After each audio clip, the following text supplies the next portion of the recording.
নমস্কাৰ, মই প্ৰাঞ্জলে আপোনালোকক স্বাগতম জনাইছোঁ। এটা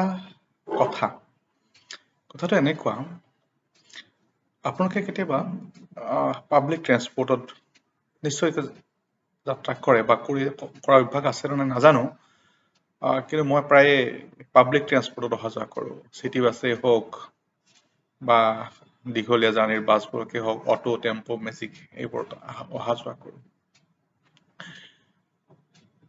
বেচিকেলি মই গুৱাহাটীত যেতিয়া চিটি বাছত অহা যোৱা কৰোঁ, প্ৰায়খিনি সময়তে দেখা পাওঁ যাত্ৰী আৰু বাছৰ ড্ৰাইভাৰে হওক বা কণ্ডাক্টৰৰ মাজত কটাকটি হয়। ড্ৰাইভাৰজনে গাড়ীখন যদি বহুত সময় ৰখাই থৈছে, বিতুষ্ট হৈ গ্ৰাহকবোৰে বা পেছেঞ্জাৰখিনিয়ে কৈছে যাবলৈ দিয়ক, সোনকালে যাবলৈ দিয়ক, দেৰি হৈছে।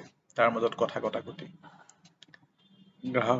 ড্ৰাইভাৰজন হয়তো মাজতে মাত দি কৈছে কাৰোবাৰ ইমান দৌৰা দৌৰি থাকিলে নিজৰ গাড়ী আনিব লাগে। আকৌ পেছেঞ্জাৰজনে কৈছে পাব্লিক গাড়ী সময়মতে চলিব লাগে, নহ'লে তো এনেকুৱা কটাকটি। কিন্তু মই ভাবিছা এই সমস্যাটো কিয় হৈছে বাৰু? গাড়ীখন কিয় আমাৰ সময়ত যাব নোৱাৰে? চিটি বাছখন মানুহে জামত পৰিলেতো মানুহে গালি পৰা নাই, মানুহ উঠাওতে নমাওতে মানুহজনেতো গালি পৰা নাই বা পেছেঞ্জাৰজনেতো বিতুষ্ট হোৱা নাই।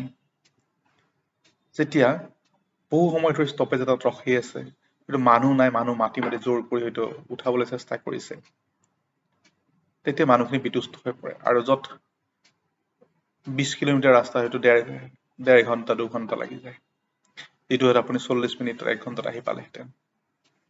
এতিয়া কথাটো মই অন্য এটা চাইডৰ পৰা ভাবিছোঁ। যদি এনেকুৱা হয় যে ধৰি ললো গুৱাহাটীত পেছেঞ্জাৰৰ সংখ্যা 100 জন আৰু গাড়ীৰ সংখ্যা 10খন, তো গাড়ীখন যদি 1 মিনিটৰ ৰখাই সেই গড় হিচাপত 10 জনে পাব, 10 মিনিট ৰখালে গড় হিচাপত 10 জনে পাব। কিন্তু যদি গাড়ীখন সময়মতে যায়, গাড়ীখনৰ হয়তো তেল ৰাহি হ'ব, ড্ৰাইভাৰ হেণ্ডিমানখিনিয়ে কণ্ডাক্টৰে হয়তো অলপ সময় নিজৰ কাৰণে পাব।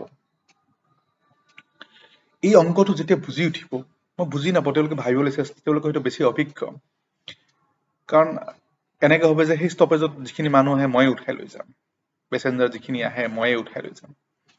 কিন্তু প্ৰত্যেকখন গাড়ীয়ে যদি ভাবে যে মই 1 মিনিট ৰাখিম, সেইখিনি সময়ত যি পেছেঞ্জাৰ উঠিলে তাৰপিছত মই গুচি যাম। আগৰ গাড়ীখনৰ যদি তেনেকুৱা হবে, তে এইখন গাড়ীয়ে, আপুনি যিখন গাড়ীত যাত্ৰা কৰি আছে, সেইখন গাড়ীয়ে নেক্সট ষ্টপেজটোৰ মানুহখিনি পাই যাব, তেনেকে আগৰখনে তাৰে আগৰ ষ্টপেজটো পাই যাব। It is a cycle. আৰু মানুহৰ যাত্ৰীৰ সংখ্যা একেই থাকিব, গাড়ীৰ সংখ্যা একেই থাকিব, কেৱল সময়টো কমি আহিব। 1 নম্বৰ। ইয়াৰ এটা ইনডাইৰেক্ট লাভ হ'ব যে আপুনি ফুৱেল কনজাম্পশ্যন, এইখিনিতে ক'লোৱেই যে মানুহৰ সময় বাচিব, পইচা তেল ৰাহি হ'ব। আৰু যেতিয়া মানুহে গম পাব যে গাড়ীবোৰ সময়ত চলা আৰম্ভ কৰিছে, হয়তো যাত্ৰীৰ সংখ্যা বাঢ়ি যাব। কোনেও নিবিচাৰে নিজৰ গাড়ীখন বা বাইকখন লৈ ট্ৰেভেল কৰা। সকলোৱে চিটি বাছত বহি হয়তো আৰামত অহা যোৱা কৰি বেছি ভাল পায়। পইচা খৰচ কম হয়, আৰামত নিজৰ ফোনৰ কামখিনি হয়তো কৰি যাব পাৰে। আজিকালি ছ'চিয়েল মিডিয়া, ফেচবুক, ইউটিউবৰ ভিডিঅ' কেইটা চাইছে আৰামত বহি যাব পাৰে। কিন্তু এই ব্যৱস্থাটো ঠিক নোহোৱাৰ কাৰণে আমাৰ আজিকালি এই সমস্যাটো হৈছে। তেনেকে আপুনি গম পায় অটোবোৰে মিটাৰত চলাবলৈ ৰাজি নহয় আমাৰ গুৱাহাটীত।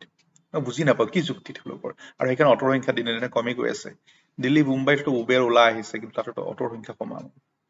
দিল্লী, মুম্বাই, কলকাতাত চিটি বাছ যিটো স্পীডত চলে, জাষ্ট মানুহ নমাইছে, উঠাইছে, তাৰপিছত গাড়ীখনৰ বৰ সময় নাই। তেওঁলোকৰতো লছ হোৱা নাই। আৰু বিদেশৰ কথা নকলোৱে, বা ছিংগাপুৰ, লণ্ডন বা কুৱালালামপুৰ আদি ঠাইৰ কথা নকলোৱে এবাৰ। গতিকে আমাৰ হয়তো ক'ব নোৱাৰি ভিডিঅ'টো তেওঁলোকে চাবনে নাই, কিন্তু আপুনি যদি চাই আছে, আপুনি সেই মেছেজটো পাছ কৰি দিব পাৰে।